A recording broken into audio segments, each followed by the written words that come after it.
My brother's wife answered the door of my grandmother's house, wearing my grandmother's apron. Not a similar apron. Not one she bought herself. The faded yellow apron with the hand-embroidered strawberries along the pocket that my grandmother wore every Sunday morning for 32 years. The one I had been promised since I was 9 years old. Sitting on that kitchen counter watching biscuits rise. She looked at me the way you look at a solicitor. Slightly annoyed. Slightly bored.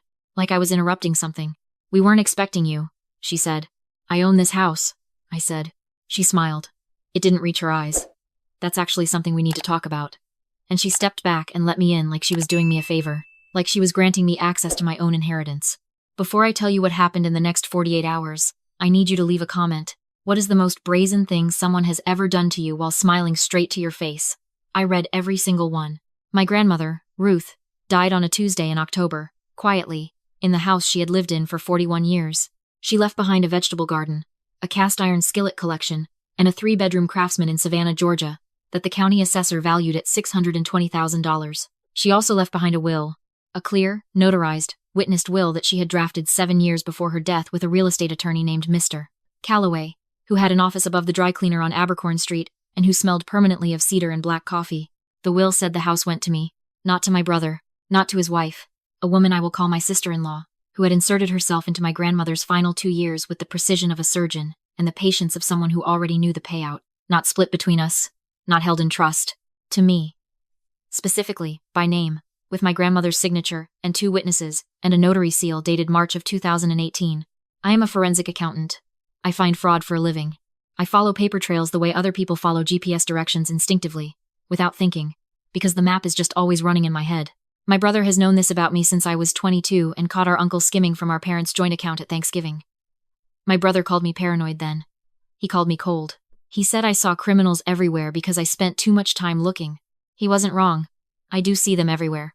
I just didn't expect to find one in my own family until it was almost too late. The call came from my brother 6 days after the funeral. He said there was a situation with the estate. He said it in the careful, rehearsed way people use when they've already decided the outcome and are just walking you toward it slowly so you don't startle. He said my grandmother had made some changes in her final months. He said the documents were being processed. He said I should hold off on making any plans about the house. I asked him what changes. He said he'd send me something. What he sent me was a scanned copy of what appeared to be a deed transfer, dated 8 months before my grandmother's death, transferring the Savannah property from Ruth Eleanor Whitmore to my brother and my sister-in-law as joint tenants with right of survivorship. My grandmother's signature was at the bottom. I sat at my kitchen table in Charlotte for a very long time looking at that signature. My grandmother wrote her lowercase r with a small loop at the base, a habit she'd had since elementary school. Something about the way her 3rd-grade teacher had drilled it into her. She wrote it that way on birthday cards, on grocery lists, on the Christmas card she sent me every year with a $20 bill folded inside, even after I was grown, and told her she didn't need to. The R on that deed transfer had no loop. It was flat, closed, confident in the way that forged signatures always are, no hesitation, no idiosyncrasy, no 40 years of muscle memory baked into it. Someone had signed my grandmother's name. Someone had signed it and had it notarized and had filed it with the Chatham County Recorder's Office 8 months before she died, which meant they had been planning this while she was still alive. While I was driving down on weekends to sit with her, while I was refilling her prescriptions and arguing with her insurance company on the phone, while I was reading to her from the mystery novels she liked, someone in my family was already transferring her house out from under her. I did not call my brother. I did not call the police. Not yet. I opened my laptop instead. I am going to tell you something about forensic work that most people don't understand. The evidence is almost never hidden. People who commit financial crimes are rarely criminal masterminds. They're opportunists. They move fast and assume nobody is looking closely enough to catch the details. They count on grief to blind the people who might notice. They count on the fact that most families don't want to believe what they're seeing. They are almost always right. My brother and my sister-in-law were counting on all of those things. They miscalculated on one. The notary seal on the deed transfer belonged to a woman named Patricia Ann Odom, license number 47882, commissioned in Chatham County, Georgia. I found her in the state notary database in 4 minutes. I found her business address, a UPS store on Duren Avenue, in 6. I found the public complaint filed against her license 18 months earlier, in 8. One complaint. Dismissed, but filed, alleging she had notarized a document without witnessing the signature in person. Patricia Ann Odom was a notary who didn't always ask questions. I sat back in my chair. My grandmother had never been to the UPS store on Duren Avenue. I knew this with the same certainty I know my own name. My grandmother drove to the same 4 places for the last decade of her life: the grocery store, the pharmacy, her church on Victory Drive, and the beauty salon where a woman named Dolores had done her hair every other Thursday since 1998. My grandmother had a fractured hip in her final 2 years. She did not run errands.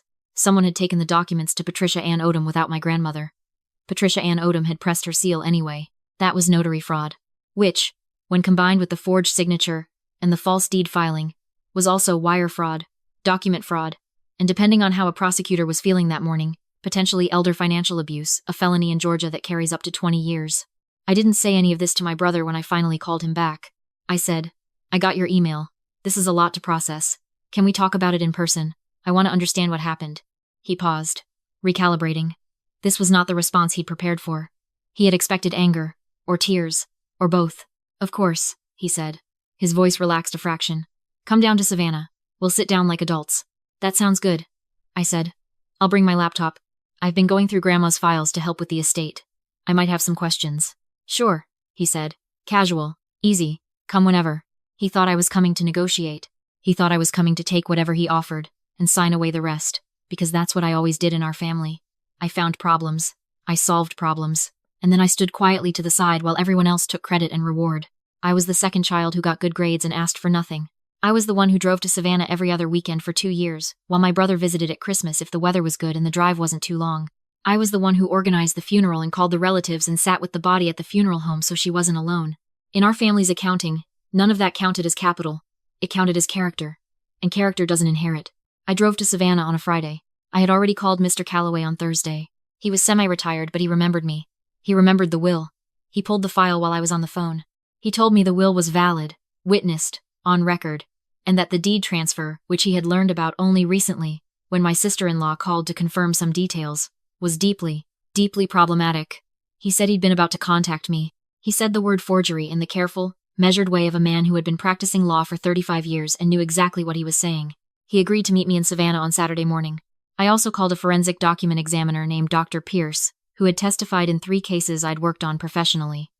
I emailed her the scanned deed transfer. She called me back in 2 hours and said the signature inconsistencies were significant and she could put that in writing. She said the notary seal positioning was irregular in a way she'd seen before in fabricated documents. She said she'd have a preliminary report to me by end of week. I also pulled my grandmother's medical records with the authorization I had as her named healthcare proxy. Her chart for the 8-month period around the deed transfer showed she had been experiencing moderate cognitive decline, documented by her primary care physician, who had noted in one appointment that my grandmother had been confused about recent events and had recommended a neurological evaluation. That evaluation had never happened, because my sister-in-law, who had begun accompanying my grandmother to appointments by that point, had told the doctor that the family was handling it at home. My grandmother had signed nothing legally significant in that period. She had told me, in one of the last clear conversations we had, that she was glad the house was going to me. She said it on her porch in September, watching the neighbor's dog chase something through the leaves. She said, "You're the one who shows up. The house should go to the one who shows up." I recorded that conversation. I recorded a lot of our conversations in her final year, not because I suspected anything, but because I am the person who keeps records. I am the person who takes notes at family dinners and saves receipts and screenshots text messages before deleting them. My brother once called this a personality defect. He said I couldn't enjoy a moment without cataloging it. He was right. I couldn't, and that was about to save everything. I arrived at my grandmother's house on Friday evening. My brother opened the door. He had the look of a man who had spent the week rehearsing, someone calm on the surface with the specific, brittle quality of performed calm. My sister-in-law came down the hallway behind him wearing her own clothes this time. She had learned, at least, to take off the apron. They had already moved things. My grandmother's bedroom had been repainted. Her reading chair was gone. The shelves where she kept her mystery novels had been replaced with a floating media console that still had the IKEA tags hanging off the back. My grandmother's vegetable garden outside the kitchen window had been dug up and replaced with river rock and a single ornamental grass that looked like it belonged in a mall planter. My brother offered me wine and gestured at the new furniture like he was showing me a listing. "We've been doing some updating," my sister-in-law said. "The house needed freshening." "It needed nothing," I said. But I said it quietly, the way you say things when you're not ready to show your hand. We sat in the living room, and my brother explained the situation with the measured tone of someone presenting a business case. He said my grandmother had become concerned in her final months about estate taxes. He said she wanted to simplify the transfer. He said she had asked him to help her arrange it, that it was her idea, that she had understood what she was signing, and that she had been grateful. He said she had told him I wouldn't mind. He said that without blinking. He looked me in the face and told me that our grandmother had said, of the house she had promised me since I was a child, that I wouldn't mind. I nodded. I asked a few gentle questions. I let him talk. I let my sister-in-law add details that didn't quite line up with his, small contradictions about timing that she didn't notice she was making. I took out my laptop and said I was pulling up some tax documents and asked if they could confirm a few things. They confirmed things. They said dates. They said names. They told me, with the specific confidence of people who believe they are the smartest people in the room, exactly what they had done, and roughly when they had done it. I was recording the conversation on my phone, face down on the coffee table, which is legal in Georgia under single-party consent. I said I was tired from the drive and I was going to turn in. My brother showed me to the guest room, my grandmother's old sewing room, which now had a Murphy bed and a scented candle that was trying very hard to smell like something natural. I lay on top of the covers and stared at the ceiling and thought about my grandmother sitting on that porch in September saying the house should go to the one who shows up. I texted Mr. Calloway and confirmed our 9 a.m. meeting. Saturday morning, I told my brother I was going to the farmer's market and would be back for lunch. He said that sounded nice. My sister-in-law asked me to pick up fresh basil. I said of course. I met Mr. Calloway at a coffee shop on Bull Street. I laid everything out on the table between us, the deed transfer, Dr. Pierce's preliminary report, the medical records, the notary complaint history, the recordings. Mr. Calloway read slowly. He set down his coffee. He looked at me over his reading glasses. How long have you known? He asked. Since Tuesday, I said. When my brother emailed me the deed. He was quiet for a moment. You know this is a criminal matter. I know. The DA's office handles elder financial abuse. The Georgia Bureau of Investigation handles document fraud at this value threshold. He folded his hands. I can make a call. I need one more thing first, I said. I need them to confirm the forgery themselves, on record. Mr. Calloway raised an eyebrow. I had spent Thursday night drafting what I told my brother was a letter of estate clarification, a document I fabricated for this specific purpose, formatted to look like a standard estate resolution form from a title company. It stated that due to a competing will claim, all parties to the deed transfer were required to submit a sworn affidavit confirming that they had personally witnessed Ruth Eleanor Whitmore sign the transfer deed, that she had been of sound mind, and that no third party had signed on her behalf. It looked official. It had a title company letterhead I had designed in 45 minutes. It had a signature line. It had a notary block. It also contained, on page 2, in standard legal font, the following language. I declare under penalty of perjury under the laws of the state of Georgia, that the foregoing is true and correct. I understand that a false statement in this affidavit may constitute criminal fraud and perjury, punishable by law. I told my brother the title company needed it to clear the deed for sale. I told him I wanted to put the house on the market and split the proceeds, that I wasn't fighting him. I just needed the paperwork cleared. He wanted to believe that. He needed to believe it. He had been watching me all weekend for signs of the fight he expected. And what he saw instead was a tired woman who had done the math and decided the house wasn't worth the family. That was the story he wanted. He took the affidavit. He said he'd read it over the weekend. I let him. I drove back to Charlotte. I stopped at the farmer's market in town and dropped fresh basil on the counter without a word to anyone. On Monday morning, the signed affidavit arrived in my email. Both signatures.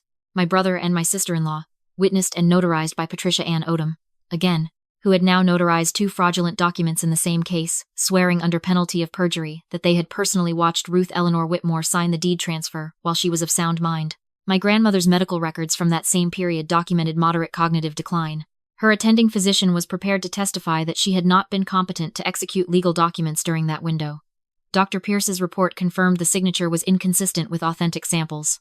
The recording from Friday night captured my brother saying the date and circumstances in his own words. They had just confessed. I forwarded the full package to Mr. Calloway with one line. The affidavit is signed. Please proceed. He filed the complaint with the Chatham County District Attorney that afternoon. He filed a parallel complaint with the Georgia Secretary of State's office regarding Patricia Ann Odom. He filed an emergency motion to void the fraudulent deed transfer and reinstate the original will with the probate court. I did not call my brother. I let him find out the way people who commit fraud usually find out, not gradually, not through a warning, but all at once. When the structure they built collapses without announcement. He called me on Wednesday morning. His number lit up my phone 6 times in a row and then went to text. The text said, "What did you do?" Not a question, a statement. The 2-word acknowledgement of someone who has just felt the floor give way and knows exactly why. I answered on the 7th call. "You filed a complaint," he said. His voice had a shaking quality I had never heard from him before. "You committed elder financial abuse against our grandmother," I said. "You forged her signature and filed a fraudulent deed. You took a house that she spent 41 years paying for and decided it belonged to you because you thought I wasn't paying close enough attention. She would have wanted us to have it. She told me what she wanted. In September, on her porch. I have the recording." Silence. "The police have been contacted. Yes. We have a daughter."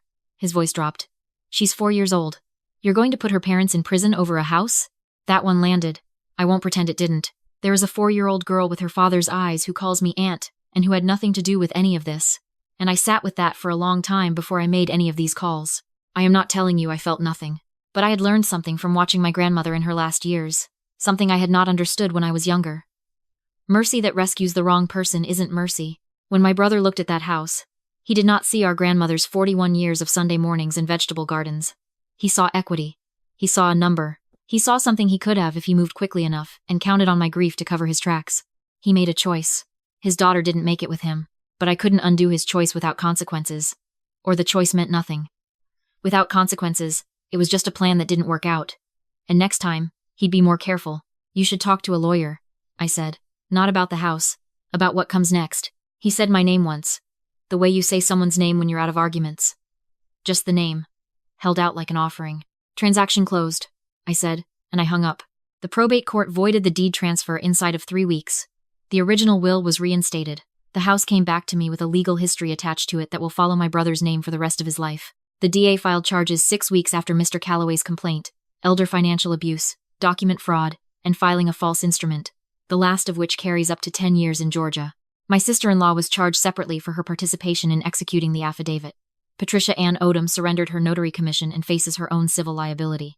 My brother's attorney negotiated a plea that kept them both out of prison, but the convictions are on record, the fines are substantial, and the restitution order means a portion of their income goes to the estate for the next 7 years. I flew back to Savannah in the spring. I didn't stay in the house. I couldn't, not yet. Not with the repainted walls and the river rock where the garden should be. I sat on the porch in the afternoon with a coffee and watched the neighbor's dog trot through the yard the same way it always had, indifferent to everything that had happened inside those walls while it was out there living its life. I called a contractor about restoring the garden. I called a paint store about the original wall color. I found a woman on Craigslist selling a 1970s reading chair, the same shape as the one my grandmother had kept, in a similar brown, and I drove 40 minutes to look at it and brought it home in the back of a rented pickup. The cast iron skillets were still there. My sister-in-law had left them. Either she didn't want them, or she didn't know what she had. Either way, they were exactly where my grandmother had always kept them, hanging above the stove in descending order of size, like a family portrait. I made biscuits on Sunday morning. I burned the first batch. The second batch came out the way they're supposed to, golden on the bottom, pale and soft on top, the inside pulling apart in layers the way my grandmother's always did. I stood at the kitchen counter and ate one standing up with butter melting into it and did not think about my brother at all. You want to know the part nobody talks about when they tell these stories? It isn't the legal victory. It isn't the moment the affidavit gets filed or the charges get announced or the deed comes back in your name. The part nobody talks about is the Saturday morning 6 months later when the house is quiet and the sun is coming through the kitchen window at the angle that only happens in October, and you realize you are standing exactly where your grandmother stood on 10,000 mornings before you, and the grief and the anger and the strategy and the procedure are all over. And what's left is just the house, and the skillet, and the biscuits, and you. She said the house should go to the one who shows up. I showed up. And I kept showing up. Even when keeping showing up cost me something. If you believe that the people who do the work deserve to keep what they've built, that loyalty isn't just a feeling but a record, and records don't lie, then subscribe and tell me in the comments. Would you have done what I did? Or would you have taken the easier road and let them keep it? I'm reading everything.